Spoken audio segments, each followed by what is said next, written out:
ರಾಜ್ಯದ ಪವಿತ್ರವಾದ ಹಿಂದೂ ಪುಣ್ಯಕ್ಷೇತ್ರ ಕುಕ್ಕೆ ಸುಬ್ರಹ್ಮಣ್ಯದ ಕಿರುಷಷ್ಠಿಯ ಆಮಂತ್ರಣ ಪತ್ರಿಕೆಗಳಲ್ಲಿ ಹಿಂದೂಯೇತರರನ್ನು ಪ್ರೋಟೋಕಾಲ್ ನೆಪದಲ್ಲಿ ಆಹ್ವಾನಿಸಿರುವುದನ್ನು ವಿಶ್ವ ಪರಿಷತ್ ಮತ್ತು ಹಿಂದೂ ಸಮಾಜವು ತೀವ್ರವಾಗಿ ಖಂಡಿಸುತ್ತದೆ.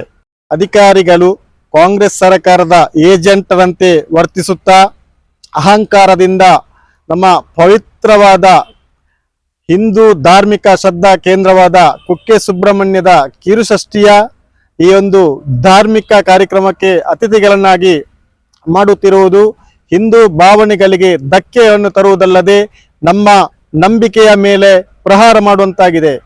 ಇದೇ ರೀತಿಯಾಗಿ ಪುತ್ತೂರು ಮಹಾಲಿಂಗೇಶ್ವರ ದೇವಸ್ಥಾನದ ಜಾತ್ರೋತ್ಸವದ ಆಮಂತ್ರಣದಲ್ಲಿ ಕೂಡ ಸುಮಾರು ವರ್ಷದ ಮೊದಲು ಹಿಂದೂಯೇತರರ ಹೆಸರನ್ನು ಮಾಡಿದ್ರು. ಈ ಸಂದರ್ಭದಲ್ಲಿ ಹಿಂದೂ ಸಮಾಜವು ತೀವ್ರವಾಗಿ ಅದನ್ನು ಖಂಡಿಸಿ ಹೋರಾಟಕ್ಕೆ ಮಣಿದು ಆಮಂತ್ರಣ ಪತ್ರಿಕೆಯನ್ನು ಮರುಮುದ್ರಣ ಮಾಡಿರುವುದನ್ನು ತಾವು ಈ ಸಂದರ್ಭದಲ್ಲಿ ನೆನಪು ಮಾಡಿಕೊಳ್ತೇನೆ. ಹಾಗೆಯೇ ಸುಬ್ರಹ್ಮಣ್ಯ ಕ್ಷೇತ್ರದ ಈ ಒಂದು ಹಿಂದೂ ಸಮಾಜದ ಭಾವನೆಗಳನ್ನು ಗೌರವಿಸಿ ಆಮಂತ್ರಣ ಪತ್ರಿಕೆಯನ್ನು ಮರುಮುದ್ರಣ ಮಾಡಬೇಕಾಗಿ ಈ ಮೂಲಕ ನಾನು ಆಗ್ರಹಿಸ್ತೇನೆ.